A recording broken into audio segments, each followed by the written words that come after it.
Part 1. Shadows Descending. The September sun hung low over Dust Creek, casting long shadows across the weathered buildings that lined the town's single main street.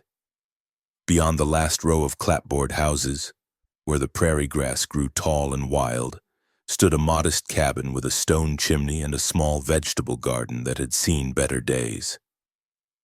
This was where Abigail Carter had made her home for the past 3 years.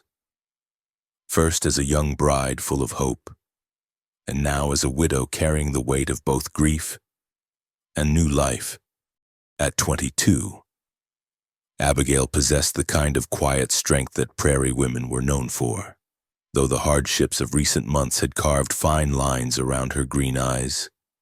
Her auburn hair, once carefully pinned in the fashion of town ladies, now hung in a simple braid down her back. The curve of her belly, 7 months along, made even the simplest tasks a careful endeavor. She moved about her small domain with the measured pace of someone who had learned to conserve energy for the battles that mattered most. The accident at the copper mine had taken her husband Thomas in an instant. A cave-in that claimed 3 good men and left their families to face an uncertain future alone. The mining company had offered a modest settlement, enough to keep her fed through the winter if she was careful with every penny. But it was the land that truly mattered now. The 40 acres that Thomas had claimed and improved with his own hands. It was here that their child would take first steps. Here that she would build whatever future remained possible. Dust Creek itself bore the scars of hard times and harder men. Once a promising settlement fed by the nearby mines and cattle trails, it had gradually fallen under the shadow of Victor Harlan, a man whose influence stretched like dark fingers into every corner of the community. Harlan owned the largest ranch in 3 counties, employed half the men in town, and held mortgages on most of the businesses. What he couldn't buy, he took through intimidation. What he couldn't take, he simply destroyed. The townspeople had learned to keep their heads down and their opinions to themselves.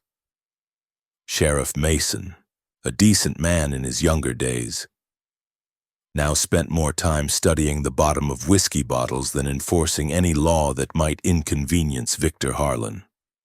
The few merchants who remained had either made their peace with Harlan's demands or found themselves mysteriously unable to obtain goods for their stores. It was on this particular afternoon, as Abigail tended to her struggling tomato plants, that she heard the sound of approaching horses. 3 riders crested the small hill that separated her property from the main road, moving with the unhurried confidence of men who expected no resistance. She recognized the lead rider immediately. Victor Harlan cut an imposing figure even at a distance, tall and broad-shouldered, his dark coat impeccably tailored despite the dust of travel. Abigail straightened slowly, one hand supporting her lower back, the other instinctively moving to rest on her belly. She had been expecting this visit, though she had hoped it might not come until after the baby was born.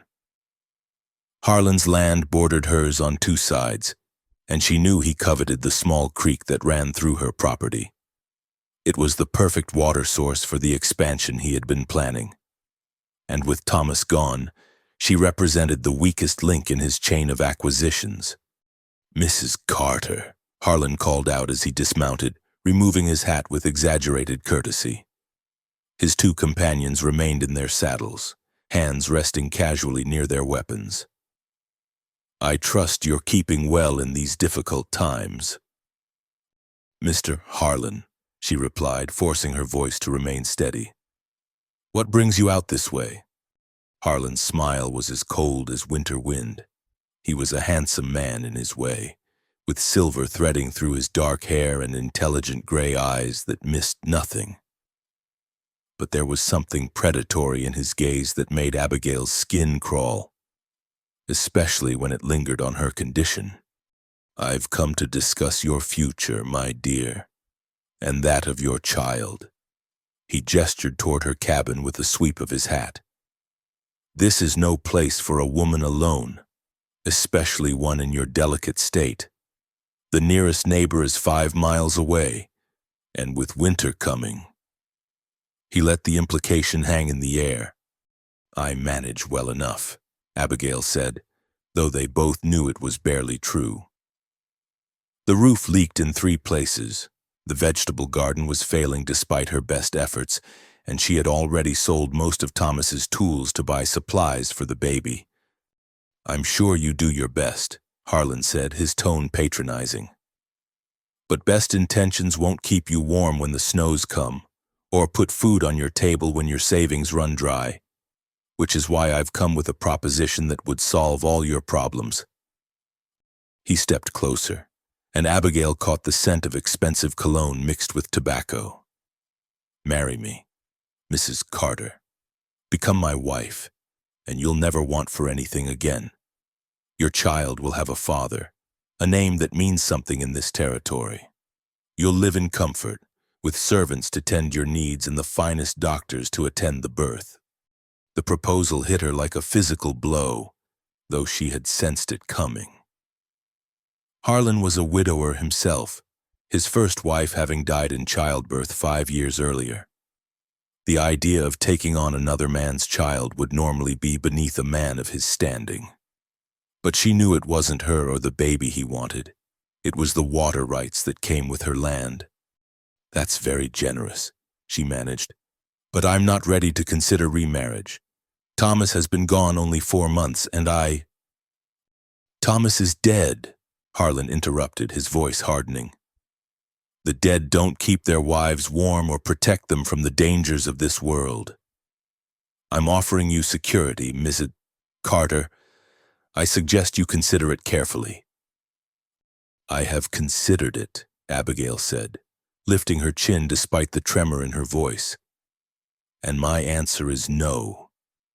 I thank you for your concern, but I intend to raise my child on my husband's land, as he would have wanted. The temperature seemed to drop 10 degrees. Harlan's pleasant expression melted away, revealing the steel beneath. His 2 companions shifted in their saddles, and one spat into the dust with casual insolence. I see, Harlan said slowly. You prefer to struggle alone rather than accept the protection of a good man. Very well. But let me be clear about something. Mrs. Carter, this territory can be dangerous for a woman alone. Accidents happen. Supplies become difficult to obtain. Sometimes the bank finds irregularities in property deeds that seemed perfectly legal before. He replaced his hat and remounted his horse with fluid grace. I'll give you time to reconsider. A week, perhaps 2. But understand this. That child you're carrying deserves better than a cold grave beside its mother. If you won't think of yourself, think of the innocent life you carry. With that, he wheeled his horse around and galloped away, his men following like loyal hounds. Abigail stood frozen in her garden until the sound of hoofbeats faded into the distance, then sank onto the wooden step of her cabin, her hands shaking. The threat had been delivered with the smoothness of a businessman discussing a cattle purchase, but she had heard the iron beneath the silk. Victor Harlan was not a man accustomed to hearing the word no, and he had made it clear that her refusal would have consequences. As the sun set behind the mountains, painting the sky in shades of orange and red, Abigail Carter sat alone with her fears and her unborn child, wondering how long she could hold out against a man who seemed to own everything and everyone in Dust Creek. The baby kicked restlessly inside her, as if sensing her distress, and she placed both hands on her belly. Don't worry, little one, she whispered into the gathering darkness. Your mama's not giving up that easy. But even as she spoke the words, she wondered if determination alone would be enough to protect them both from the storm that was surely coming. Part 2. The stranger arrives. 3 days after Victor Harlan's visit, the western horizon shimmered with heat waves as a lone rider approached Dust Creek. The man sat his horse with the easy confidence of someone who had spent more years in the saddle than on foot. His weathered duster coat dusty from long miles of travel. A wide-brimmed hat cast shadows across a face that had seen both sun and sorrow, while a well-maintained rifle rested in a scabbard beside his knee.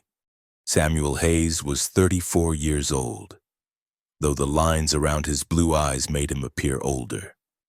His brown hair, streaked with premature gray, hung just past his collar, and a neatly trimmed beard covered a jaw that had been broken and poorly set years ago. He carried himself with the quiet alertness of a man who had learned that trouble often came without warning. But there was something weary in his posture that spoke of a soul tired of violence. As his horse, a sturdy bay mare named Patience, picked her way down the main street of Dust Creek, Samuel noted the details that had become second nature to observe. The saloon doors hung askew on broken hinges. Two of the storefronts stood empty, their windows papered over with old newspapers. The few people on the street moved with the hurried, head-down pace of folks who had learned not to draw attention to themselves. He had come to Dust Creek following rumors of work. A man with his skills, leatherworking, saddle repair, and a dozen other trades learned in his wandering years could usually find employment in a town that served both ranchers and travelers. What he hadn't expected was the oppressive atmosphere that seemed to hang over the place like smoke from a distant fire. Samuel had been many things in his life: a soldier in the war between the states, a lawman in Kansas, and for several dark years, a hired gun whose reputation had spread across 3 territories. But that was before Margaret and little Sarah had entered his life, before he had learned what it meant to build something instead of destroying it. Their deaths at the hands of raiders 5 years ago had sent him back to the bottle and the gun for a time. But eventually, grief had transformed into a bone-deep weariness of violence. Now he made his living with his hands rather than his weapons, traveling from town to town, fixing what was broken and moving on before he could form attachments that would only lead to more loss. It was a lonely existence, but it was peaceful, and peace had become more precious to him than gold. He guided Patience toward what appeared to be the town's general store, noting the way a group of men lounging outside the saloon watched his approach with predatory interest. Their clothes marked them as ranch hands, but the way they wore their weapons suggested duties that went beyond herding cattle. Samuel had seen their type before: men who had traded their consciences for steady pay and the protection of a powerful boss. The general store was a cramped affair, its shelves only half-stocked with goods that had seen better days.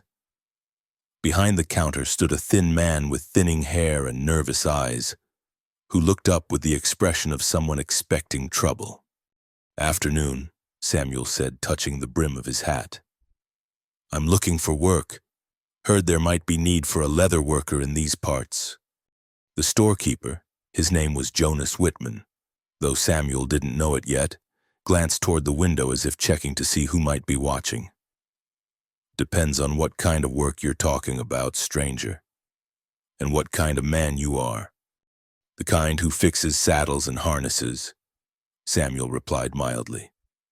"Mends what's broken, doesn't break what's whole." Something in his tone seemed to reassure Whitman slightly. "There's not much call for honest work around here anymore. Most folks can't afford repairs, and those that can—" He shrugged helplessly. The bell above the door chimed, and Samuel turned to see a young woman enter. She was clearly with child, perhaps 7 months along, and moved with the careful grace of someone bearing precious cargo. Her auburn hair was simply arranged, and her dress, while clean and mended, showed the careful patches of someone making do with limited resources. But it was her eyes that caught Samuel's attention, green as spring grass, but shadowed with worry that no woman her age should have to carry. Abigail Carter had come to town for supplies she couldn't really afford, driven by the knowledge that Harlan's men had been seen watching her property from the ridge line. She needed to know what people were saying, what plans might be forming in the shadows. The presence of a stranger in Whitman's store made her pause, her hand instinctively moving to rest on her belly. "Mrs. Carter," Whitman said quickly. "This gentleman was just asking about work in town." Samuel touched his hat again. "Ma'am, Samuel Hayes. I hope I'm not disturbing your business." "Not at all. Mr. Hayes." Her voice was soft but steady, with the hint of an Eastern accent that spoke of education and better circumstances. "Are you planning to stay in Dust Creek long?" "That depends on whether there's work to be found," Samuel replied. Something in her manner, the way she seemed to be weighing his words carefully, made him add, "I'm a man who believes in earning his keep honestly and leaving places better than I found them." Before Abigail could respond, the store's atmosphere changed. Heavy footsteps on the wooden sidewalk announced new arrivals, and Whitman's face went pale. 3 of Harlan's men pushed through the door, their spurs jangling with each step. The leader, a thick-set man with a scar running from his left ear to the corner of his mouth, let his gaze travel slowly over the store's occupants. "Well, well," the scarred man said, his voice carrying the lazy menace of a cat playing with a mouse. "Mrs. Carter, Mr. Harlan was wondering how you were getting along." "I'm managing just fine, thank you, Mr. Pike," Abigail replied, though Samuel could see the tension in her shoulders. Jake Pike had been Harlan's enforcer for 3 years, ever since drifting into town with a reputation for violence and a complete lack of conscience. He enjoyed his work, particularly when it involved intimidating those who couldn't fight back. "Are you now?" Pike's gaze shifted to Samuel, taking in the stranger's worn but well-maintained gear. "And who might this be? New friend of yours, Mrs. Carter?" "Just a traveler looking for work," Samuel said quietly. He had recognized Pike's type immediately, a bully who relied on fear and superior numbers to get his way. Such men were usually cowards when faced with genuine opposition, but they could be dangerous to innocents caught in their path. "Work, eh?" Pike stepped closer, his hand resting casually on his gun butt. "Funny thing about work in this town, stranger, it tends to go through Mr. Harlan first. He likes to know who's working where, and for whom." "I imagine he keeps close track of his business," Samuel agreed. "Successful men usually do." The neutral tone of Samuel's response seemed to puzzle Pike, who had expected either submission or defiance. This calm acceptance of facts was harder to categorize, and therefore more unsettling. "Mrs. Carter," Pike continued, turning back to his primary target. "Mr. Harlan asked me to remind you that his offer won't stand forever. Winter's coming, and a woman in your condition." He let his gaze linger meaningfully on her belly. "Well, let's just say accidents happen when folks aren't properly protected." The threat was delivered with a smile that never touched Pike's eyes. Abigail's face went white, but she kept her composure. "Please tell Mr. Harlan that I'm grateful for his concern, but my answer remains unchanged." "Stubborn," Pike said, shaking his head as if disappointed. "That's always been your problem, Mrs. Carter.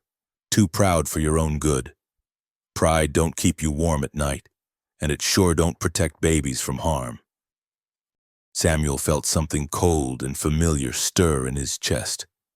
The same feeling he had experienced years ago when he had found his wife and daughter's bodies. It was a dangerous feeling, one that had led him down dark paths before. But seeing this pregnant woman threatened by a hired thug brought back memories of all the times he had failed to protect the innocent. "Seems like the lady's made her position clear," Samuel said, his voice still mild but carrying an undertone that made Pike's companions shift nervously. Pike turned to face him fully, recognizing a challenge when he heard one.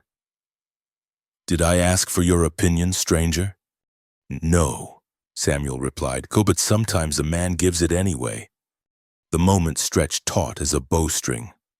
Whitman had retreated behind his counter, clearly wishing he could disappear entirely. Abigail stood frozen, afraid that any movement might trigger an explosion of violence. Pike's hand moved closer to his weapon, his scarred face flushing with anger. Then, from outside, came the sound of more horses approaching. Pike's expression shifted from aggression to calculation as he recognized the hoofbeats of his employer's mount. Whatever confrontation had been brewing would have to wait. "This conversation ain't over," Pike said, backing toward the door. "Mrs. Carter, you'd best think real hard about your future. And stranger," he pointed at Samuel, "you'd best think about whether you want to have one." With that, Pike and his men left the store, the bell chiming mockingly in their wake. Samuel waited until their footsteps faded before turning to Abigail, who was gripping the edge of the counter to steady herself. "Ma'am, are you all right?" She nodded, though her face was still pale. "Thank you for speaking up. Most people in town have learned to keep quiet when Mr. Harlan's men are around. It's sometimes keeping quiet is the right choice," Samuel said. "No, sometimes it isn't." Abigail studied his face, seeing something there that reminded her of her late husband. A quiet strength that didn't need to announce itself with bluster or threats. "Mr. Hayes, might I ask, are you planning to look for work with Mr. Harlan?" Samuel shook his head. "I don't work for men who send others to threaten pregnant women," for the first time since entering the store. Abigail smiled, a small, tentative expression, but genuine. "Then you might find Dust Creek a difficult place to make a living?" "I've been in difficult places before," Samuel replied. "Usually found that the right kind of work has a way of presenting itself." As he spoke, Samuel found himself thinking of the conversation he had overheard at the saloon earlier.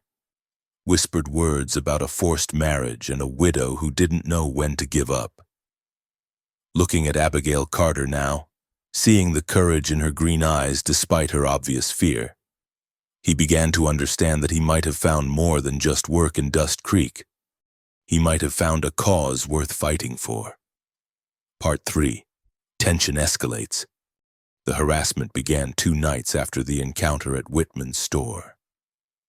Abigail woke to the sound of splintering wood and knew immediately that her fence had been damaged again. She lay still in her narrow bed, one hand on her belly where the baby was stirring restlessly, and listened to the retreating hoofbeats fade into the darkness. By morning, she would find 3 sections of rail fence destroyed, the wood scattered across her yard like broken bones. This was Victor Harlan's way. Never anything that could be directly traced to him. Never violence dramatic enough to rouse the conscience of the townspeople. Just a steady campaign of small cruelties designed to wear down his victim's resolve.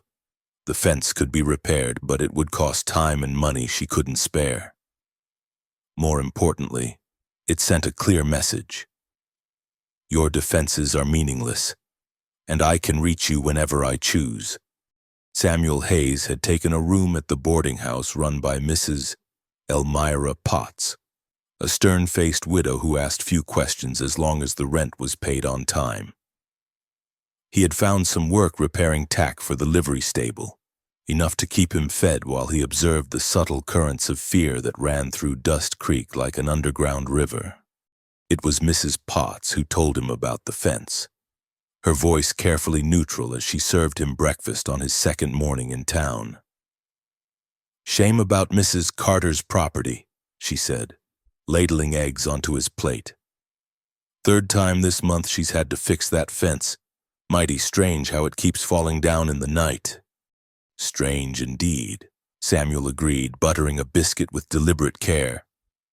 "Wood doesn't usually break itself. Mrs. Potts glanced toward the kitchen door, ensuring they were alone. That poor girl's fighting a battle she can't win. Harlan's got patience, and he's got men. She's got nothing but stubbornness and a baby coming. Sometimes stubbornness is enough, Samuel said quietly. And sometimes it gets folks killed, Mrs. Potts replied, but there was something in her eyes that suggested she didn't entirely disapprove of Abigail's resistance. Later that morning, Samuel saddled Patience and rode out toward the Carter property. He found Abigail in her yard, awkwardly trying to lift a section of fence rail while balancing her weight carefully. The sight of her struggling alone with heavy timber while 7 months pregnant stirred something protective and angry in his chest. "Mrs. Carter," he called, dismounting quickly. "Now let me help with that." She looked up, startled, her face flushed with exertion and embarrassment. "Mr. Hayes, I didn't expect, that is, you don't need to." "Yes, I do," he said simply, taking the rail from her hands and lifting it into place. "A pregnant woman shouldn't be hauling fence posts." "I manage," she said, but her voice carried more exhaustion than conviction. Samuel examined the broken fence with a practiced eye. The damage was too precise to be accidental. Clean breaks where nails had been pried loose. Rails snapped at their weakest points. This was the work of men who knew how to cause maximum damage with minimum effort. "Who did this?" he asked, though he already suspected the answer. Abigail hesitated, then seemed to make a decision. "I didn't see anyone, but I have my suspicions." "Pike and his friends?" She nodded reluctantly. "They've been persistent. Mr. Harlan believes I'll eventually see reason if life becomes difficult enough." Samuel worked in silence for several minutes, fitting rails back into place and hammering in new nails from a supply he had brought from town. Abigail watched him work, noting the competent way he handled the tools and the care he took to make the repairs stronger than the original construction. "Why are you helping me?" she asked finally. "You barely know me, and you've seen what happens to people who cross Mr. Harlan." Samuel paused, considering his answer. "I had a wife once," he said eventually, "and a daughter. They died while I was away on business, killed by men who thought they could take what didn't belong to them. I wasn't there to protect them." He drove a nail home with perhaps more force than necessary. "Maybe I can't undo that, but I can make sure it doesn't happen to someone else." The simple honesty of his words moved Abigail more than any grand declaration might have. She saw the pain in his eyes, old but still fresh enough to drive his actions, and understood that his offer of help came from a place of genuine caring rather than mere chivalry. "I'm sorry for your loss," she said softly. "But Mr. Hayes, you should know that Harlan won't give up easily. He wants this land, and he's willing to do whatever it takes to get it. Then maybe it's time someone showed him that wanting something doesn't mean he gets to have it." Samuel replied, that afternoon while Abigail rested inside her cabin. Samuel completed the fence repairs and added several improvements of his own design, reinforced joints that would be harder to break, and a subtle early warning system using small bells that would alert her to anyone approaching the property at night. As he worked, he became aware that he was being watched. 3 riders sat their horses on the ridge overlooking the Carter property, close enough to observe but far enough away to avoid direct confrontation. Samuel recognized Pike's bulky silhouette among them and continued his work with deliberate unconcern, making sure the watchers could see exactly what he was doing. The message was clear on both sides. Samuel was openly defying their intimidation campaign, and they were letting him know they had noticed. That evening, after Samuel had returned to town, the second phase of Harlan's campaign began. Abigail discovered it when she went to draw water from her well and found the bucket coming up dry. Someone had dumped something into the water, probably coal oil from the smell, making it undrinkable. She stood beside the poisoned well as the sun set, fighting back tears of frustration and fear. Water was life on the frontier. Without her well, she would have to carry every drop from the creek that ran along the eastern edge of her property, a difficult task made nearly impossible by her condition. It was another message from Harlan. Surrender now, or watch your basic necessities disappear one by one. The night brought fresh horrors. Abigail woke to the sound of gunshots, 3 quick reports that echoed across the prairie. She knew they were warning shots fired into the air or into the ground near her cabin, but the message was unmistakable. Next time, the shots might not miss. She lay in her bed, trembling despite the warm September night, and felt the baby kick restlessly inside her. Even in the womb, her child seemed to sense the danger that surrounded them. She placed both hands on her belly and whispered reassurances she wasn't sure she believed herself. The next morning brought Samuel to her door, his face grim with suppressed anger. He had heard the shots from town and ridden out at first light, expecting to find. He wasn't sure what he had expected to find, but the sight of Abigail alive and unharmed brought a relief he hadn't anticipated. "Are you hurt?" he asked without preamble. "No, but they poisoned my well," she replied, her voice steady despite the exhaustion in her eyes. "And they want me to know they can do worse." Samuel examined the well and confirmed her assessment. The water would need to be completely drained and the well thoroughly cleaned before it would be safe to use again. A job that would take days and require help she couldn't afford. "I'll fix it," he said simply. "Mr. Hayes, you can't keep—" "Yes, I can," he interrupted, "and I will. But Mrs. Carter, we need to talk about your defense. These men aren't going to stop with property damage." Abigail looked toward the cabin where her husband's gun belt hung on a peg beside the door. Thomas had tried to teach her to shoot before his death, but she had never seen the need to learn. Now, with danger closing in from all sides, she was beginning to understand that her reluctance might cost more than her pride. "I don't know how to use a gun," she admitted. "That can be remedied," Samuel said. "The question is whether you're willing to learn." She was quiet for a long moment, watching a hawk circle high overhead.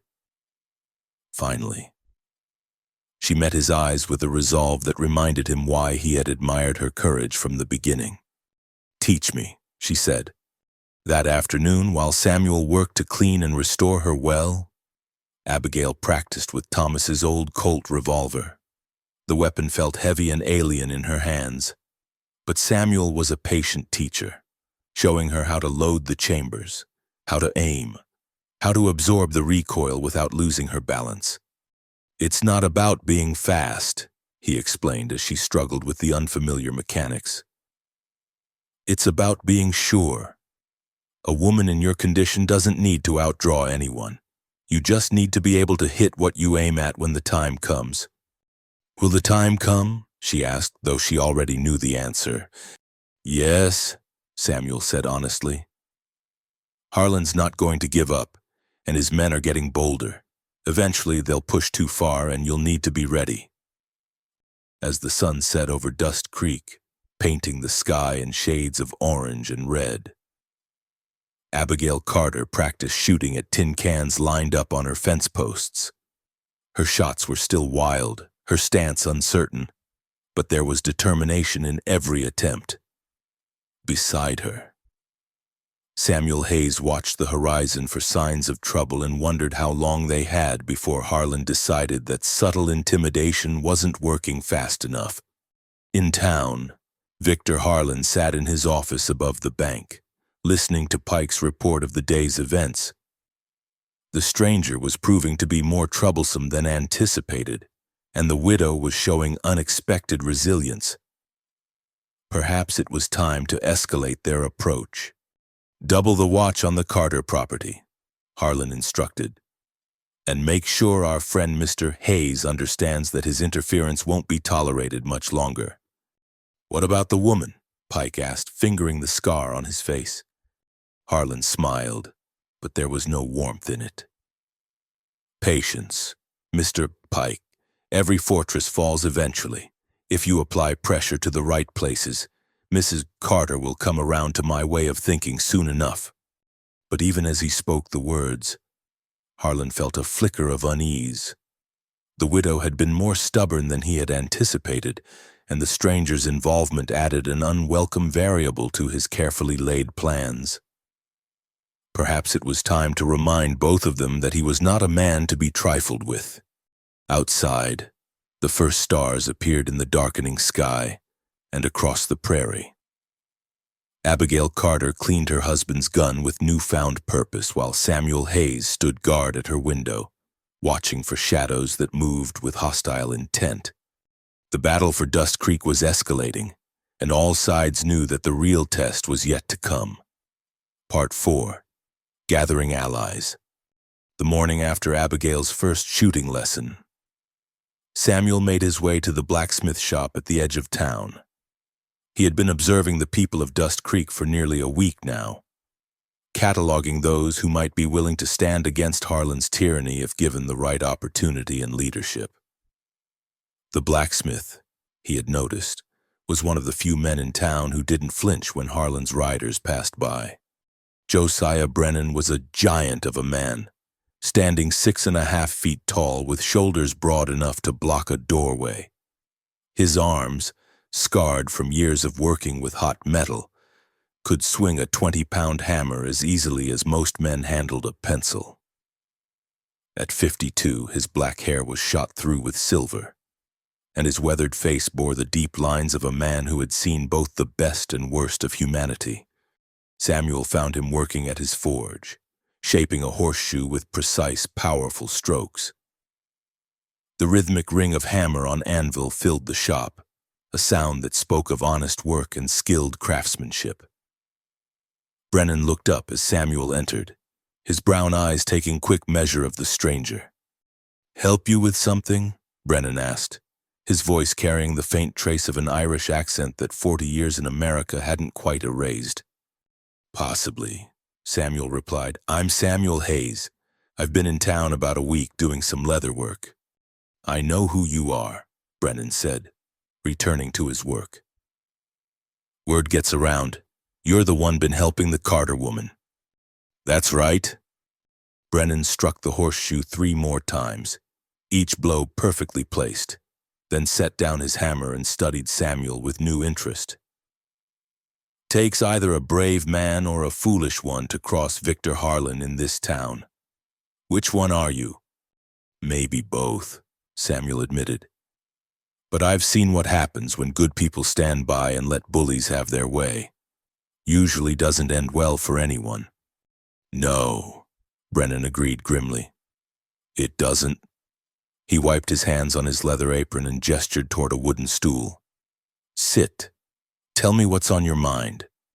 Samuel accepted the invitation, noting that Brennan had positioned himself where he could watch both the door and the window, the habits of a man who had learned to expect trouble. "How long has Harlan been squeezing this town?" 3 years, give or take," Brennan replied. "Started slow, buying up properties when folks fell behind on their mortgages.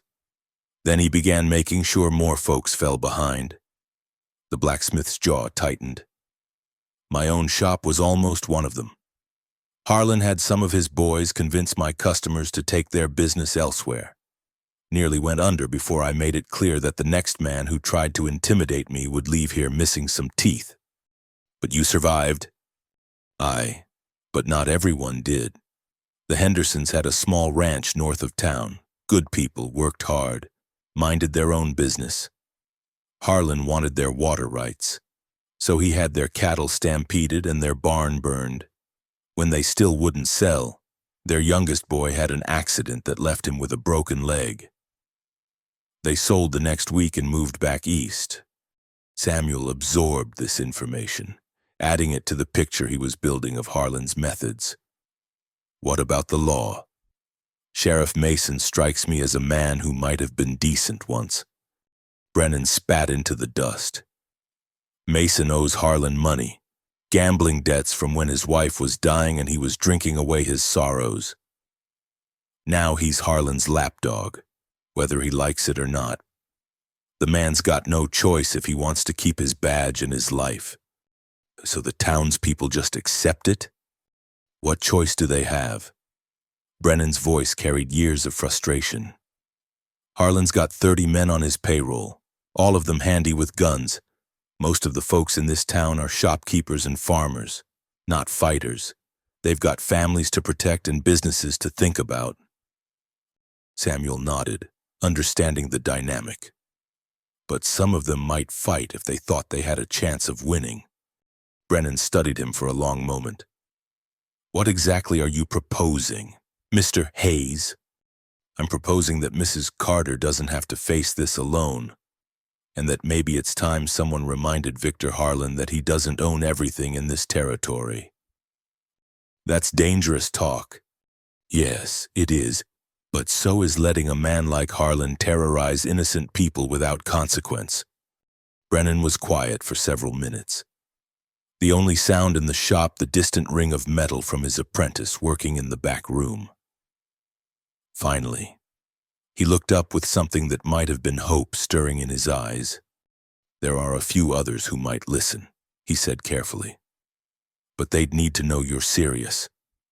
And they'd need to know you have a plan that doesn't end with them all dead. Who? Jonas Whitman, for starters. Harlan's squeezing him hard, demanding protection money and controlling what goods he can order. He's got a wife and 3 children, but he's reaching his breaking point. Brennan paused, considering. Then there's Dr. Marcus Thornfield. He came to town 2 years ago to set up practice. But Harlan's made it clear that certain patients are off limits to him. Thornfield's got principles, and he doesn't like being told who he can and can't treat. What about others? Ezra Coleman runs the livery stable. Lost his son to one of Harlan's hunting accidents last year when the boy spoke up about seeing some of Harlan's men rustle cattle from a neighboring ranch. Coleman's been waiting for a chance to even the score. Samuel filed away each name, building a mental roster of potential allies. Anyone with military experience? Coleman served with the 5th Cavalry until he took shrapnel in his leg at Antietam. Still knows his way around a rifle. And there's Michael O'Sullivan. He runs a small freight business when Harlan lets him. Lost his left arm at Gettysburg. But he can still shoot better than most men with 2 good hands. What about you? Were you in the war? Brennan's expression darkened. I was 3 years with the Iron Brigade, until I caught Confederate steel in my chest at the Wilderness. Learned something about fighting against impossible odds. He met Samuel's eyes directly. I also learned that sometimes you fight because it's the right thing to do, even when you know you might not win. The 2 men sat in comfortable silence, each taking the measure of the other. Finally, Samuel spoke. I'm not looking to start a war, Mr. Brennan, but I won't stand by and watch a pregnant woman be terrorized by a man who thinks his money makes him above the law. What do you need from us? Help protecting Mrs. Carter, for starters, and evidence of Harlan's illegal activities. If we can prove he's been using intimidation and violence to steal property, maybe we can get the territorial authorities involved. Brennan laughed, but there was no humor in it.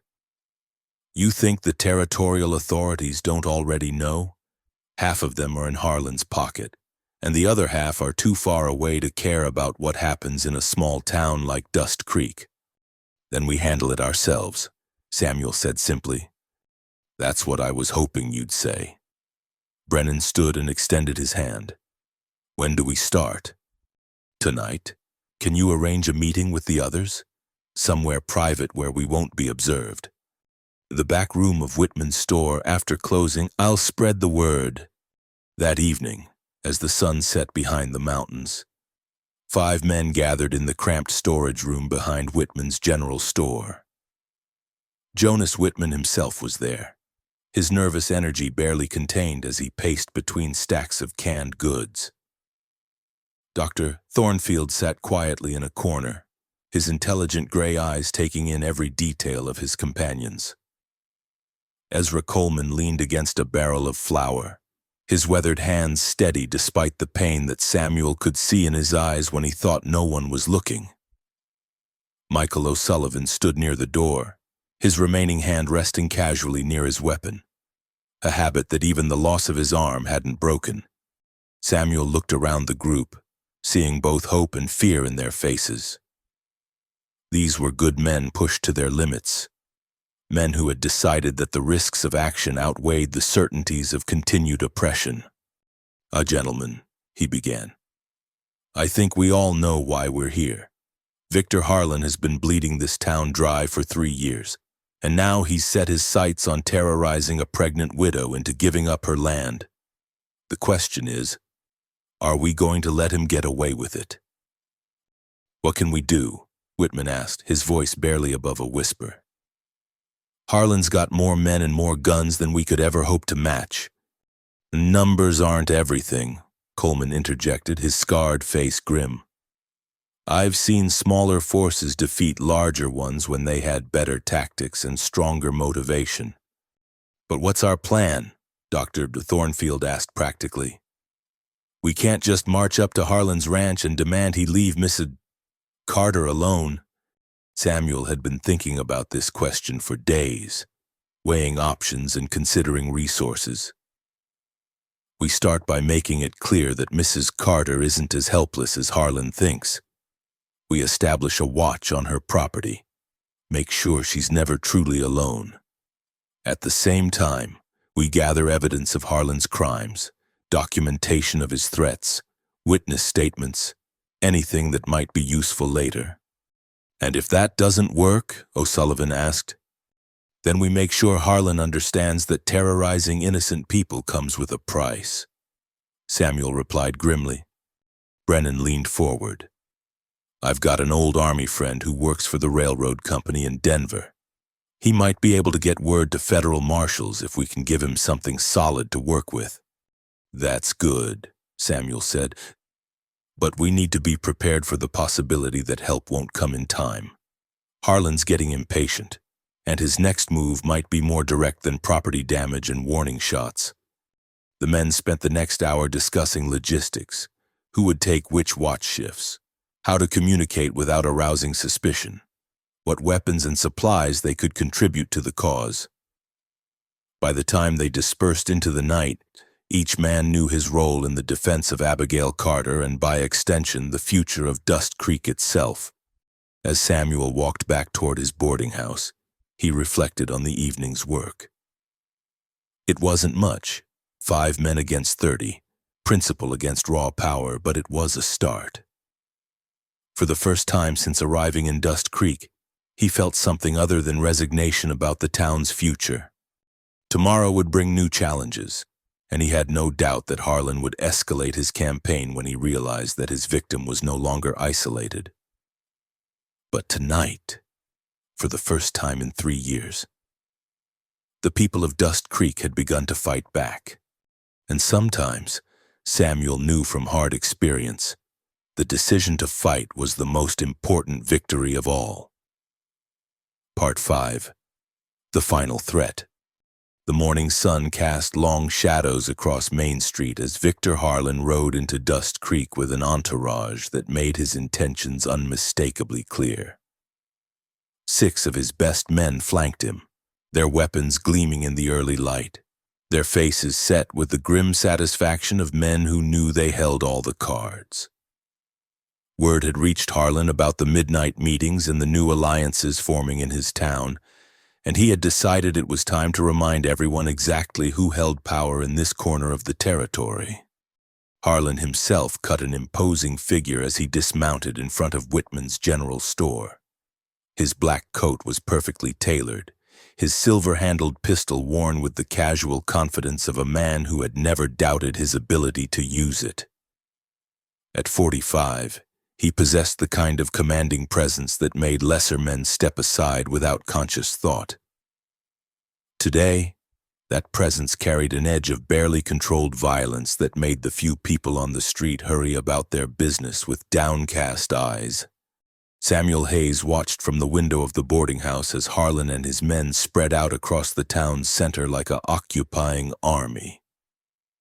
Mrs. Potts stood beside him, her weathered hands gripping the curtain so tightly her knuckles had gone white. "He knows," she whispered, "though someone told him about last night." Samuel nodded grimly. It was inevitable that word would leak. Too many people involved. Too many opportunities for loose talk or deliberate betrayal. The question now was how far Harlan was prepared to go to reassert his dominance. "Mrs. Potts," Samuel said quietly, "I think it might be wise for you to visit your sister in the next town over. Just for a few days." The elderly woman straightened her spine. "I've been in this town for 30 years. Mr. Hayes, I'm not running now." "It's not running if you're being smart," Samuel replied. But he could see the determination in her eyes and knew that arguing would be pointless. The people of Dust Creek had found their courage at last. And courage, once awakened, was difficult to suppress. Down on the street, Harlan strode into Whitman's store with Pike and another gunman flanking him. The remaining men positioned themselves strategically around the building, sending a clear message to anyone who might be considering intervention. Inside the store, Jonas Whitman stood behind his counter with the pale composure of a man facing his execution. He had known this moment would come from the instant he agreed to Samuel's plan, but knowing and experiencing were very different things. His hands trembled slightly as he arranged some items on the counter, a nervous gesture that didn't escape Harlan's notice. "Mr. Whitman," Harlan said, his voice carrying the deceptive courtesy that made his threats all the more chilling. "I understand you've been entertaining some interesting visitors lately."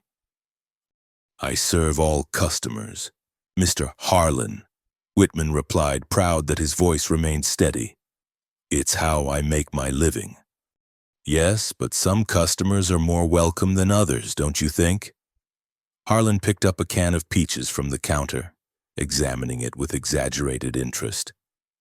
"For instance, strangers who come to town spreading dangerous ideas about resistance and defiance." "I don't know what you mean." Harlan's smile was razor-thin. "Of course you don't. Just as you don't know anything about midnight meetings in your back room, or plans to interfere with my legitimate business interests." Pike stepped forward, his scarred face twisted with anticipation. "Want me to help refresh his memory, Mr. Harlan?" "Not just yet, Mr. Pike." Harlan set down the can with deliberate care. "You see, Mr. Whitman, I've always believed in giving people the opportunity to correct their mistakes before applying more persuasive methods. So I'm going to give you and everyone else in this misguided little conspiracy one final chance to remember where your loyalties should lie." The threat hung in the air like smoke from a distant fire. Whitman swallowed hard but held his ground. "And if we refuse, then you'll discover that I can make your lives considerably more difficult than they already are." Harlan's voice dropped to barely above a whisper. "Stores burn down, Mr. Whitman. Accidents happen to families. Sometimes people simply disappear."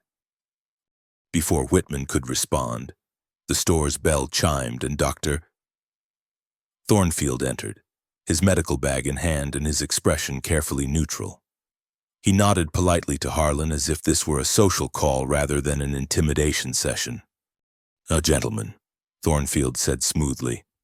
"Mr. Whitman, I came to check on those supplies I ordered." "Dr. Thornfield," Harlan said, turning his attention to the newcomer. "How convenient. It saves me the trouble of visiting your office." "Oh, are you feeling unwell, Mr. Harlan?"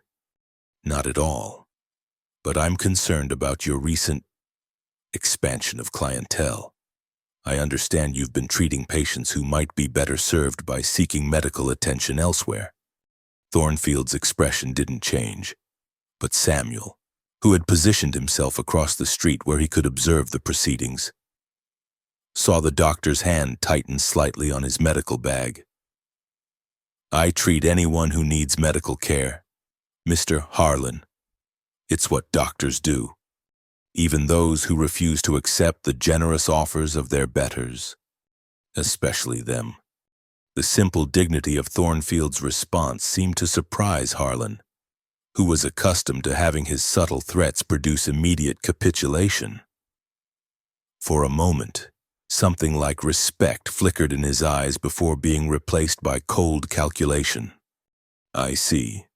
Well, doctor, I hope you'll consider the wisdom of being more selective in your practice. Medical accidents can be just as tragic as any other kind. The confrontation might have escalated further, but it was interrupted by the arrival of Josiah Brennan, who filled the doorway like a mountain of controlled fury. The blacksmith's massive frame cast a shadow across the store's interior, and his presence seemed to shift the balance of power in the room. Mr. Harlan, Brennan said, his Irish accent more pronounced than usual, always a sign of barely controlled anger. I heard you were looking for me.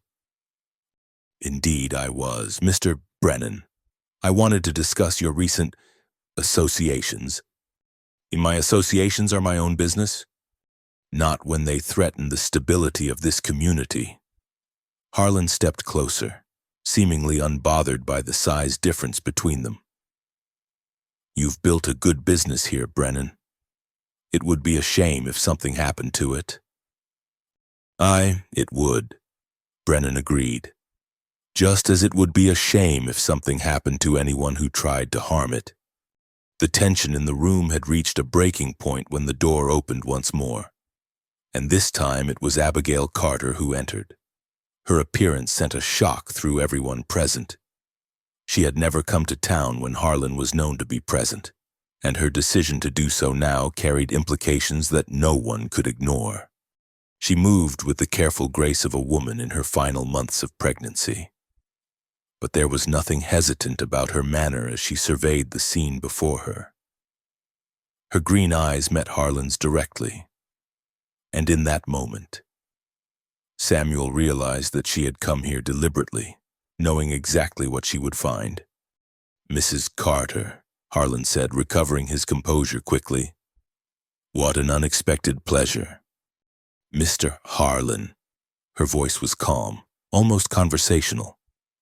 I understand you've been asking about me around town. I've been concerned about your welfare, naturally. A woman in your condition, living alone on that isolated property. He shook his head as if genuinely worried. It's not safe. You're quite right, Abigail agreed, and for a moment Harlan's expression brightened with the hope that she was finally ready to capitulate. It isn't safe, which is why I've decided to accept help from my friends and neighbors. The word friends carried particular emphasis, and her gaze swept meaningfully over Whitman, Thornfield, and Brennan. The message was clear. She was no longer the isolated, helpless widow Harlan had been terrorizing. Harlan's mask of courtesy finally slipped, revealing the cold anger beneath. Mrs. Carter, I think you misunderstand the situation. Your friends are in no position to help anyone, least of all themselves. Perhaps, Abigail said calmly. But I've found that people are often stronger than they appear when they stand together. Strength is relative, Harlan replied, his voice hardening. I have 30 men who would disagree with your assessment. Then it's fortunate that right and wrong aren't determined by numbers alone. The philosophical nature of her response seemed to infuriate Harlan more than direct defiance would have. He stepped closer, his voice dropping to a menacing whisper. Mrs. Carter, I'm going to give you one final opportunity to see reason. Marry me, and your child will have a father and a future. Refuse, and I can't guarantee either of your safety. The frontier is a dangerous place for those without proper protection." Abigail placed both hands on her belly, a gesture that was both protective and somehow defiant. "Mr. Harlan, my answer was no when you first asked, and it remains no now. Nothing you can say or do will change that." "We'll see about that," Harlan snarled, his composure finally cracking completely. He turned to address the room at large, his voice carrying the authority of a man accustomed to absolute obedience. "Let me make something clear to all of you. Mrs. Carter has until sunset tomorrow to reconsider her position. After that, I can no longer guarantee the safety of anyone who continues to support her foolish resistance." He paused at the door, his gray eyes promising retribution. "And gentlemen, if any of you are thinking of doing something heroic, remember that I know where each of your families sleeps at night."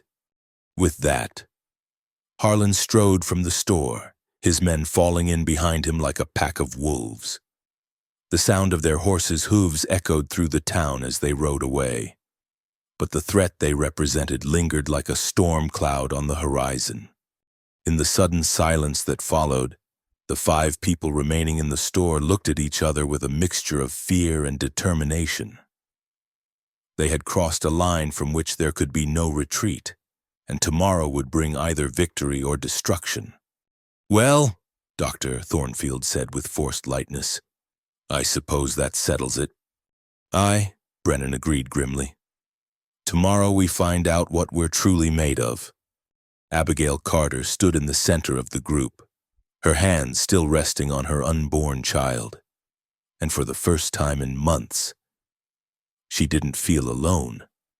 Whatever tomorrow brought, she would face it with allies at her side and the knowledge that some things were worth fighting for, regardless of the odds.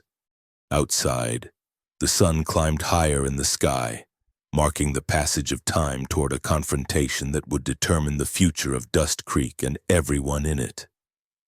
Part 6. The Night Before the Storm. As twilight settled over Dust Creek like a heavy blanket, Samuel Hayes made his way to the Carter property with a sense of grim purpose. The confrontation in Whitman's store had changed everything. What had begun as a quiet campaign of intimidation was now racing toward open conflict. Tomorrow would bring Harlan's deadline, and with it, a reckoning that had been building for 3 long years. He found Abigail sitting on her front porch, her hands folded over her belly as she watched the last rays of sunlight paint the western mountains in shades of gold and crimson. Despite the day's tensions, there was a calmness about her that surprised him, the serenity of a woman who had made her peace with whatever consequences her choices might bring. "Mrs. Carter," he said, dismounting from Patience and tying the reins to her fence post. "How are you feeling?" "Heavy," she replied with a small smile, gesturing to her condition. "The baby's been restless all day, as if he knows something's coming." "I've been thinking of the child as a boy. Thomas always said he wanted a son to carry on the family name." Her expression grew wistful. "I hope he would have approved of what I'm doing." Samuel settled himself on the porch steps, close enough to talk quietly but positioned where he could watch the approaches to the property. "From what I've heard about your husband, I think he would have been proud of your courage." "Would he?" Abigail's voice carried a note of uncertainty. "Sometimes I wonder if I'm being brave or just stubborn. A wiser woman might have accepted Harlan's proposal and saved everyone the trouble of this fight." "A wiser woman might have," Samuel agreed, "but not a stronger one. What you're doing, standing up for what's right despite the cost, that takes real strength." They sat in comfortable silence as the first stars appeared in the darkening sky. In the distance, they could see lights beginning to flicker in the windows of Dust Creek, each one representing a family that would be affected by tomorrow's events. Samuel found himself thinking of his own wife and daughter, wondering what they would have thought of his decision to involve himself in this fight. "Tell me about them," Abigail said quietly, as if sensing his thoughts. "Your wife and daughter?" Samuel was quiet for so long that Abigail began to think he wouldn't answer.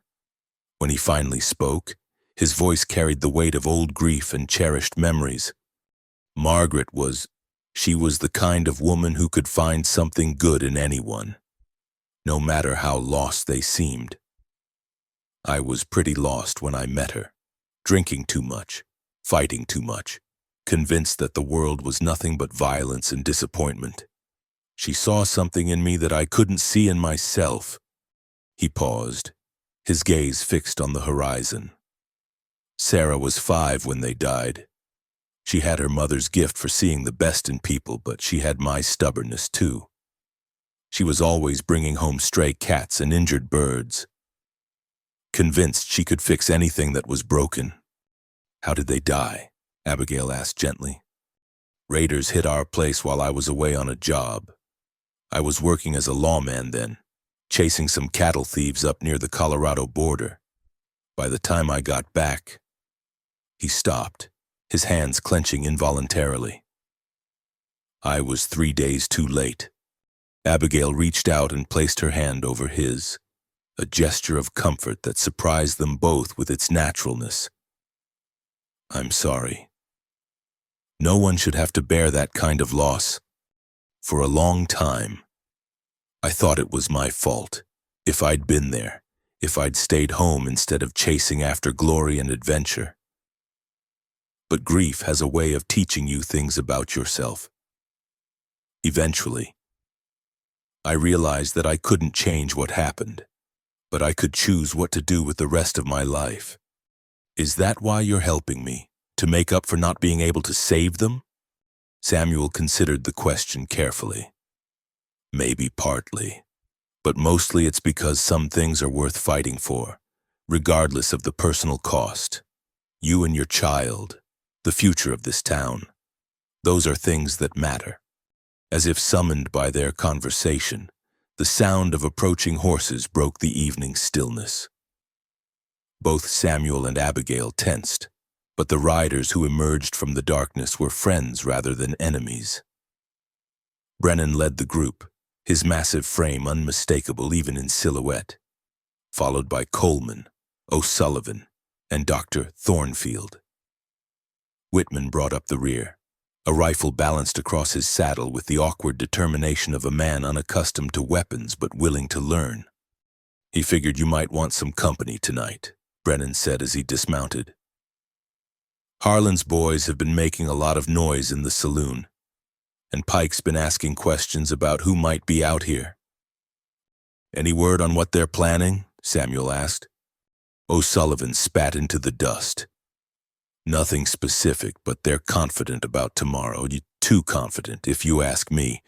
Makes me think they're planning something more than just riding out here to make threats." Dr. Thornfield checked his medical bag, a gesture that had become habitual in recent days. "I've prepared for the possibility that someone might be injured. Let's hope it won't be necessary." As the men settled in around the property, creating an informal perimeter, Abigail excused herself to prepare coffee and whatever food she could spare. The simple act of hospitality, maintaining normalcy in the face of approaching danger, seemed to calm everyone's nerves. Coleman positioned himself by the barn where he had a clear view of the main approach road. Despite his limp and the old wound that still pained him, his eyes were sharp and his hands steady on his rifle. "Reminds me of the night before Antietam," he said to no one in particular. "Same feeling in the air, like the whole world was holding its breath. Let's hope tomorrow goes better than Antietam did," O'Sullivan replied grimly, adjusting his position to compensate for his missing arm. Inside the cabin, Abigail moved carefully around her small kitchen, grateful for the activity that kept her hands busy and her mind focused on practical matters. She could hear the men talking quietly outside, their voices carrying the camaraderie of soldiers preparing for battle. The realization that these good men were risking everything for her and her unborn child brought tears to her eyes. Samuel found her there a few minutes later, standing at her small window and watching the men take their positions around the property. "Second thoughts?" he asked gently. "No," she said firmly. "No second thoughts. But I want you to know, if something happens to me tomorrow, if Harlan—" She struggled to find the words. "I want you to know that I'm grateful. For the first time since Thomas died, I don't feel alone." "Nothing's going to happen to you," Samuel said with quiet conviction. "We won't let it." "You can't promise that." "No," he admitted, "but I can promise that we'll do everything in our power to protect you and your child." Abigail turned to face him, and in the lamplight, Samuel could see the strength that had sustained her through months of grief and weeks of intimidation. "Whatever happens tomorrow, I want you to know that this, standing up to Harlan, refusing to be driven from my land, this is what Thomas would have wanted. He always said that some things were worth more than safety. As the night deepened, the men took turns keeping watch while the others tried to rest. Samuel found himself unable to sleep, his mind running through every possible scenario for the morning's confrontation. He had been in similar situations before, had faced longer odds with fewer resources, but never with so much at stake beyond his own survival. Around midnight, he made his rounds of the property, checking on each of the sentries and ensuring that their improvised defenses were as strong as they could make them. The early warning system of small bells that he had rigged around the perimeter would give them precious seconds if Harlan's men tried to approach under cover of darkness. He found Brennan keeping watch by the well, his massive frame motionless as a statue as he scanned the darkness for signs of movement. "Any activity?" Samuel asked quietly. "Riders on the ridge about an hour ago," Brennan replied. "Just watching, as far as I could tell. They moved on after a few minutes. Harlan's getting impatient. Aye, the man's not used to having his will thwarted. He'll want to end this quickly and decisively, make an example that will keep the rest of the territory in line." Samuel nodded, understanding the psychology. Men like Harlan ruled through fear and the perception of invincibility. If word spread that a pregnant widow and a handful of townspeople had successfully defied him, it would encourage others to resist his control. "Do you think we have a chance?" Brennan asked. "We have something he doesn't," Samuel replied. "We're fighting for something we believe in, not just following orders for pay. That makes a difference when things get difficult." As dawn approached, bringing with it Harlan's deadline, the defenders of the Carter property made their final preparations. Weapons were checked and loaded, positions were reviewed, and quiet prayers were offered by those who found comfort in faith. Abigail emerged from her cabin as the first light touched the eastern horizon, moving with the measured pace of a woman whose time was approaching but whose resolve remained unshaken. She carried Thomas's old Colt revolver in a holster that Samuel had modified to accommodate her condition, and her eyes held the calm determination of someone who had made peace with her choices. "Gentlemen," she said, addressing the small group of men who had chosen to stand with her, "whatever happens today, I want you to know that you've given me something I thought I'd lost forever: hope for the future." The words were simple, but they carried the weight of absolute sincerity. As the sun climbed higher in the sky, painting the prairie in shades of gold and green, the defenders of Dust Creek's future took their positions and waited for Victor Harlan to make good on his threats.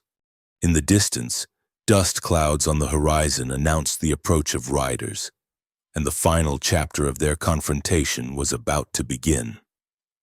Part 7. The Confrontation. The morning sun had climbed halfway to its zenith when the dust cloud on the horizon resolved into a line of riders approaching the Carter property with deliberate menace. Victor Harlan rode at their head, his black coat immaculate despite the dust of travel, his silver-handled pistol gleaming at his hip. Behind him came 8 of his most trusted men, each one chosen for his skill with weapons and his willingness to follow orders without question. Samuel Hayes stood at the gate to Abigail's property, his own weapon holstered but ready, his blue eyes calm as he watched the approaching riders. Behind him, positioned strategically around the cabin and outbuildings, the other defenders waited with the tense alertness of men who knew their lives hung in the balance of the next few minutes. But Samuel was not alone at the gate. To his surprise and growing hope, a dozen other figures had emerged from various hiding places around the property as Harlan's deadline approached. Jonas Whitman stood beside the well, his merchant's hands steady on an old hunting rifle. Dr. Thornfield had positioned himself near the cabin door where he could protect Abigail while remaining ready to tend any wounded. Josiah Brennan's massive frame cast a shadow near the barn, his presence alone enough to give pause to any man considering violence. Most surprising of all were the newer arrivals, men and women from town who had found their courage as word spread of the impending confrontation. Mrs. Elmira Potts stood defiantly near the garden, a shotgun cradled in her weathered arms with the confidence of a woman who had defended her home against Comanche raids 30 years earlier. Benjamin Fuller, the young clerk from the bank who had witnessed too many of Harlan's foreclosures, carried his father's old army rifle with trembling but determined hands. Even Sheriff Mason was there, standing apart from the others but clearly no longer willing to hide behind his badge while innocents were threatened.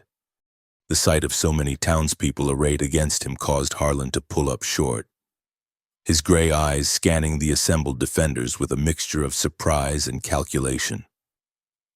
This was not the isolated confrontation he had planned. Word had somehow spread, and the entire community had chosen sides in a way that threatened to upset all his carefully laid plans for control.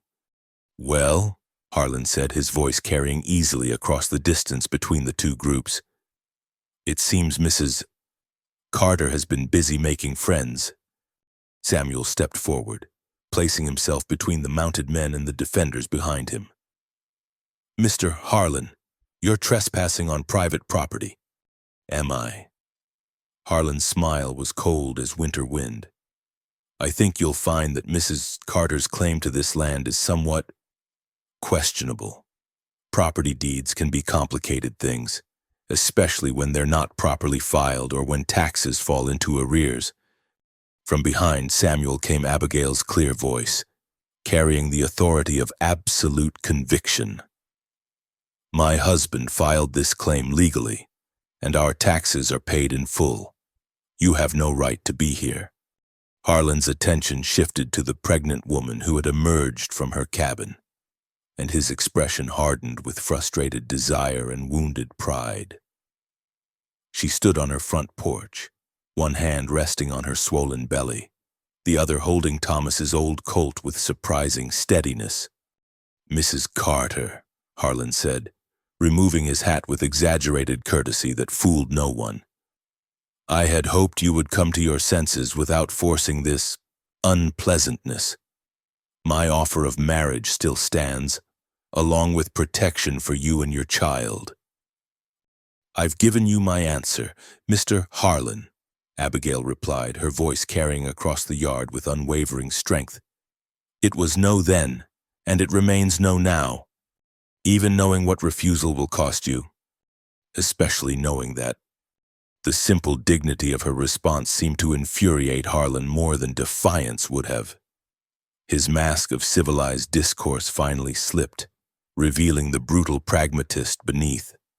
"Very well," he snarled. "If you choose to be stubborn, you can face the consequences. Pike!" Jake Pike urged his horse forward, his scarred face twisted with anticipation. He had been looking forward to this moment, to the chance to prove his worth to his employer while satisfying his own appetite for violence. "Yes, Mr. Harlan?" "Escort Mrs. Carter to her wagon. She has 5 minutes to gather whatever possessions she can carry. After that, this property reverts to its rightful owner." "And if she refuses?" Pike asked, though his tone suggested he already knew the answer. "And then you'll explain to her the error of her ways." Pike dismounted and began walking toward the cabin, his hand resting casually on his gun butt. The other riders shifted in their saddles, weapons suddenly more visible as they prepared to support their companion. But as Pike approached the porch, Samuel stepped into his path. "That's far enough," Samuel said quietly. Pike stopped, his eyes narrowing as he studied the man blocking his way. "You sure you want to do this, stranger? You're outnumbered, and I've got nothing against you personally. Sometimes a man doesn't get to choose his battles," Samuel replied. "They choose him?" For a moment, the two men faced each other in tense silence, each taking the measure of the other. Pike was bigger and probably faster, but Samuel had the calm confidence of a man who had survived more fights than he cared to remember.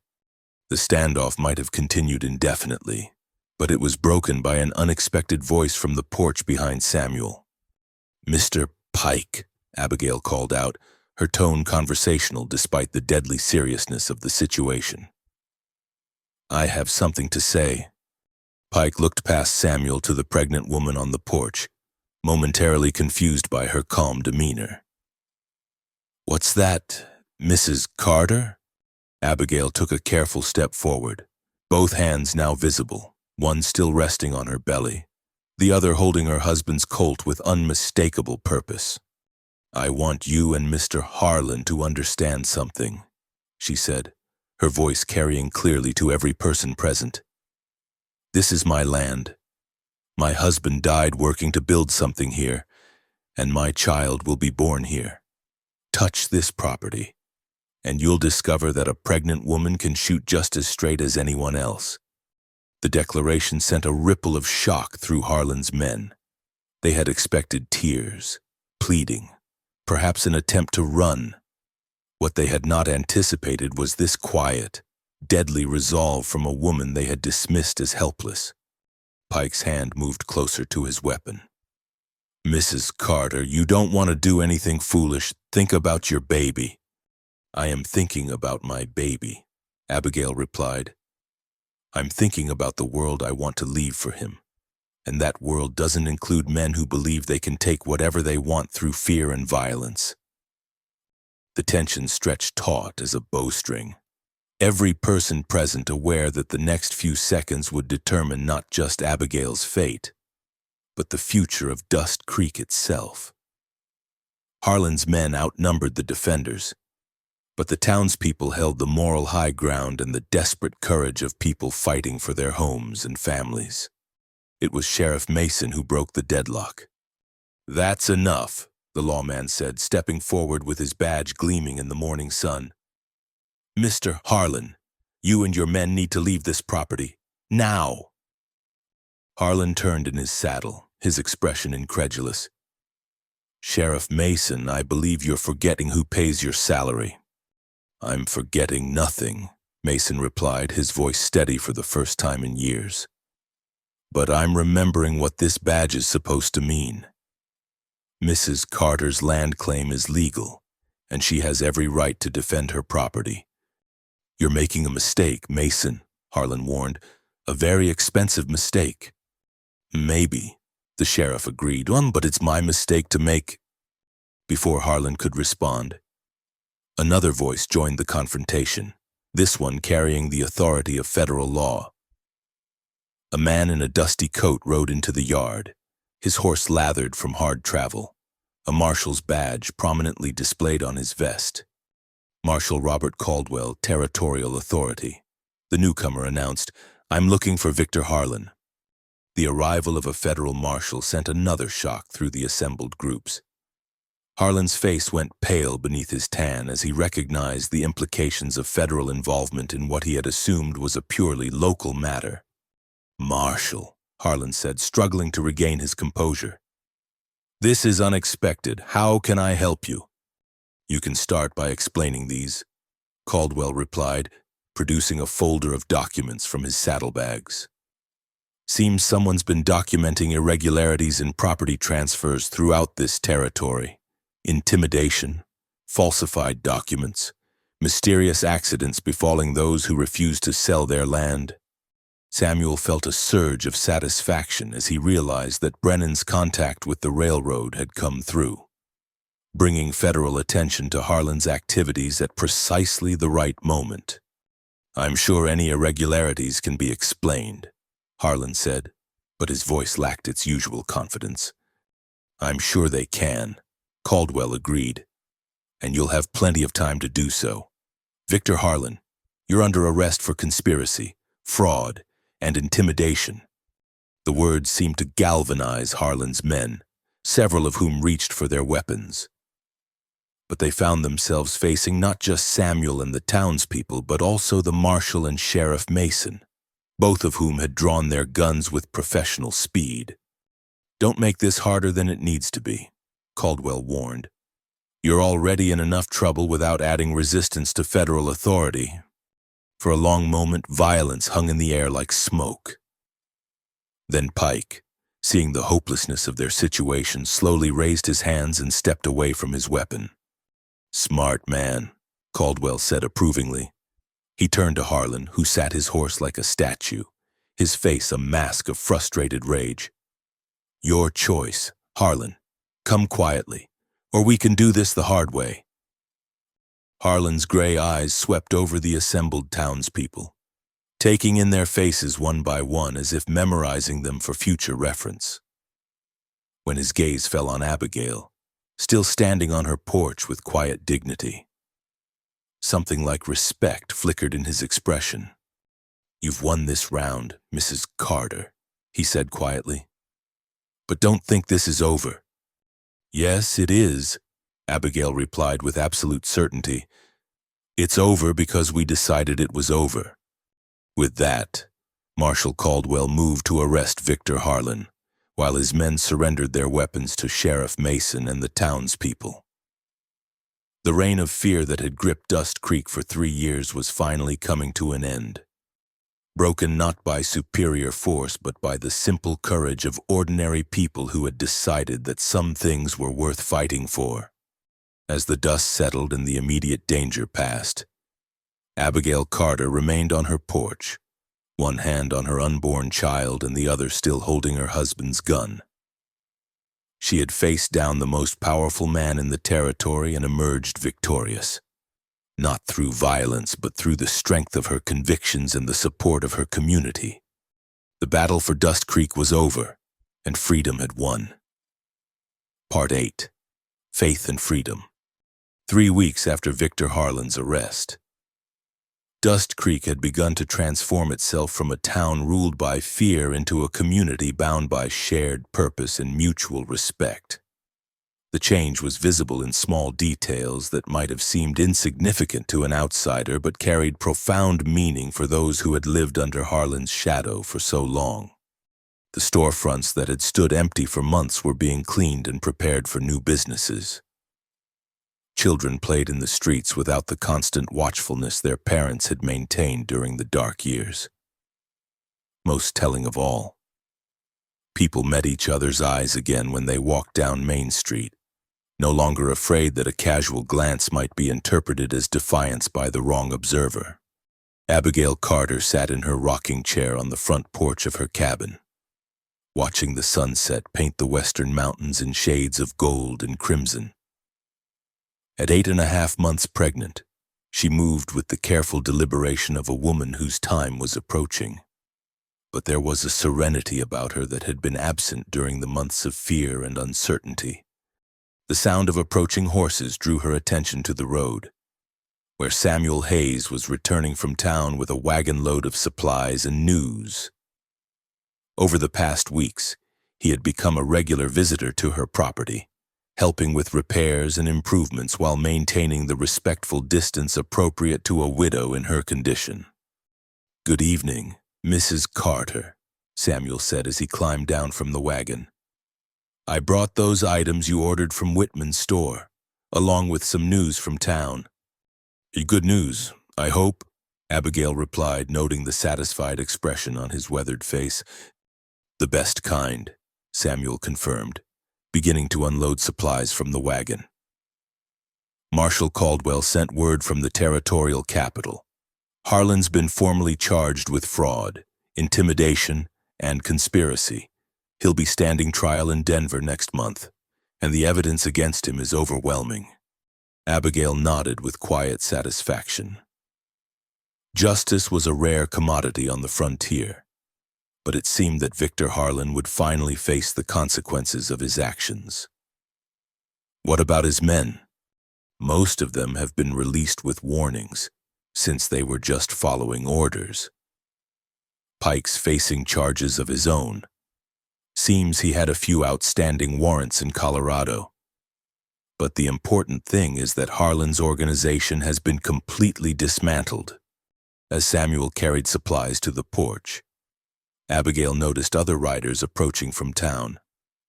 Dr. Thornfield led the group, his medical bag prominently displayed in case his services might be needed. Behind him came Josiah Brennan, whose forge had become the unofficial meeting place for planning the town's revival. Jonas Whitman brought up the rear, his nervous energy replaced by the confident bearing of a man who had discovered his own courage. "Mrs. Carter," Dr. Thornfield called out as he dismounted. "I thought I'd check on you and see how you're feeling. It can't be much longer now." "A week or two at most," Abigail agreed, accepting his help as she rose from her chair. "The baby's been very active today, as if he's eager to see the world." "He's got good reason to be eager," Brennan said with a smile that transformed his usually stern features. "He's being born into a free town, thanks to his mother's courage." The compliment brought a flush to Abigail's cheeks, but she shook her head modestly. "It wasn't just my courage. It was all of us, standing together when it mattered most." As the men settled themselves on the porch and in the yard around her cabin, Abigail felt a warmth that had nothing to do with the lingering heat of the September evening. These good men had risked everything to protect her and her unborn child. And in doing so, they had formed bonds that would last for generations. "Any word on the new businesses coming to town?" she asked. "I3 confirmed so far," Whitman replied enthusiastically. "A proper restaurant, a new dry goods store, and a family wanting to start a small hotel for travelers. With Harlan's intimidation tactics gone, people are finally willing to invest in Dust Creek's future." "And what about you, Mr. Hayes?" Abigail asked, turning to Samuel with a question she had been wanting to ask for weeks. "Will you be staying or moving on once things settle down?" Samuel was quiet for a moment, his gaze fixed on the mountains where the last light of day was fading into purple twilight. The question touched on decisions he had been wrestling with since the confrontation 3 weeks ago. Choices that would determine not just his own future, but potentially Abigail's as well. "I've been offered permanent work at the livery stable," he said finally. "Ezra Coleman wants to expand his business, and he needs a partner who knows horses and leather work. It's honest work, and it would let me stay in one place for a while." "That sounds wonderful," Abigail said, though she tried to keep the relief out of her voice. The thought of Samuel leaving had troubled her more than she cared to admit, even to herself. "There's something else," Dr. Thornfield interjected, his tone carrying a note of ceremony. "The town council met yesterday, and we've made some decisions about Dust Creek's future. We'd like Samuel to serve as our new sheriff, if he's willing." The proposal clearly surprised Samuel, who looked around at the assembled men with genuine amazement. "I'm honored by the offer, but I'm not sure I'm the right man for the job. My past. Well, Let's just say I've been on both sides of the law at various times. That's exactly why you're the right man, Brennan said firmly. You understand what it means to make mistakes and learn from them.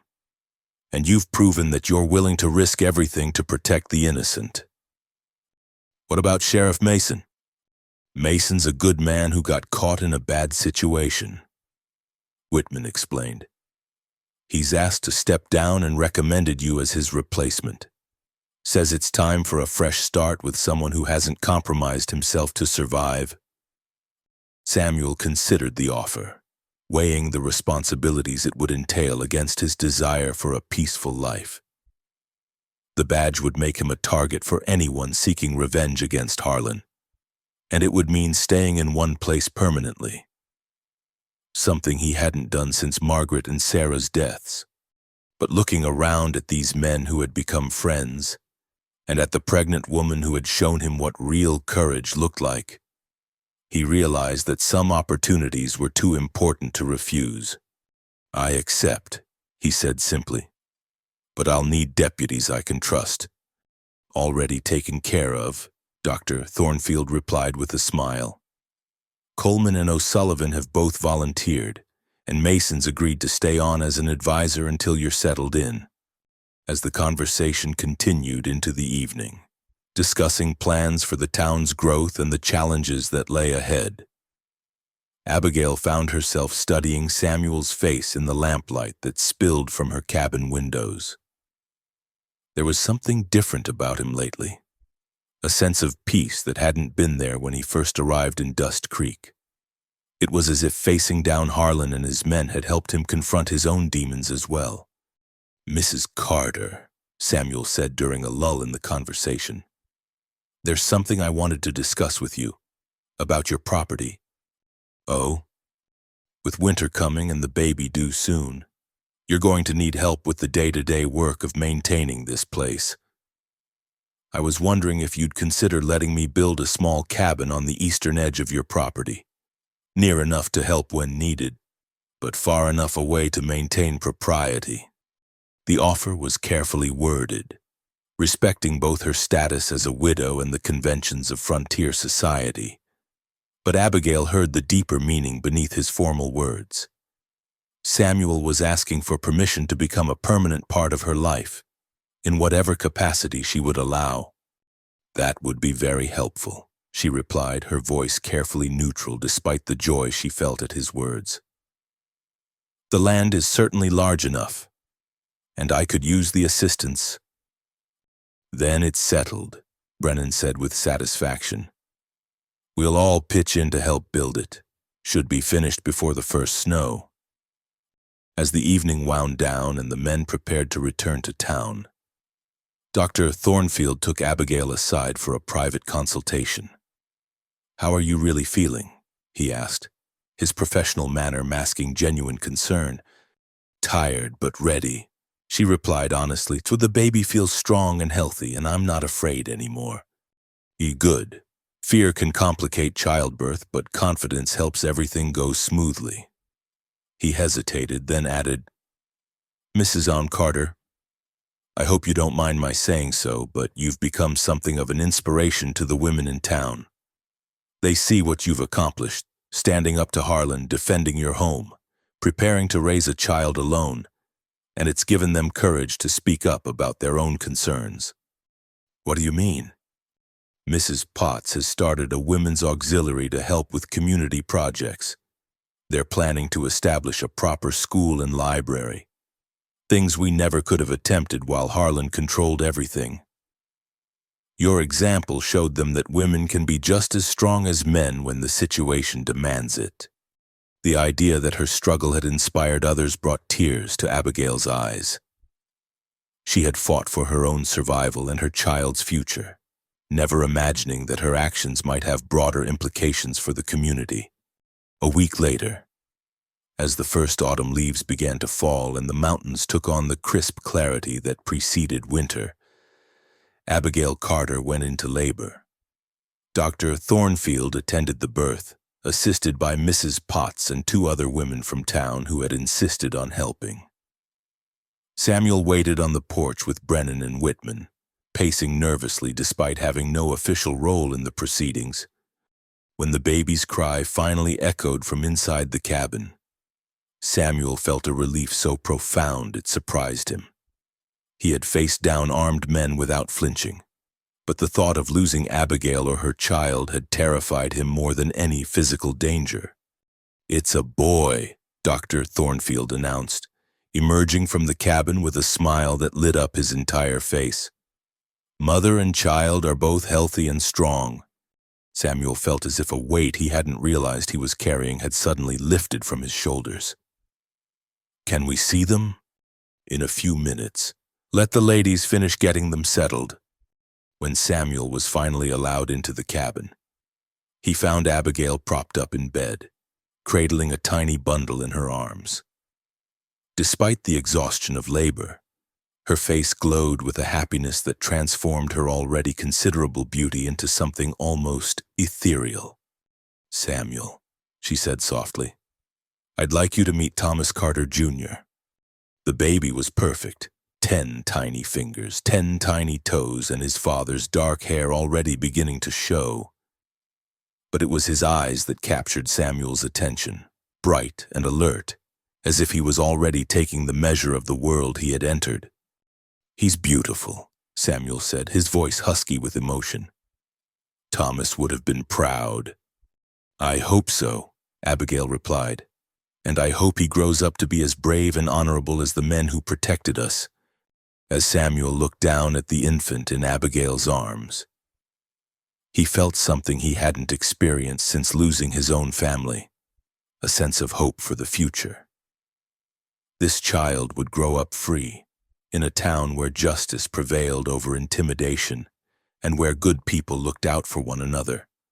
Outside, the sun was setting over Dust Creek, painting the sky in shades of gold and crimson. But inside the small cabin, where a newborn baby slept peacefully in his mother's arms while friends and neighbors celebrated his arrival, the future burned bright with promise. Victor Harlan's shadow had finally lifted from their town, replaced by the warm light of community, courage, and the enduring power of people who refused to surrender their dreams to fear. In the months and years to come, little Thomas Carter, Jr. would grow up hearing the story of how his mother faced down the most powerful man in the territory with nothing but determination and an old Colt revolver. It would be a story worth telling, in a town worth preserving, built by people who understood that freedom was not a gift to be received, but a responsibility to be earned and protected. The battle for Dust Creek was over, and love had triumphed over fear.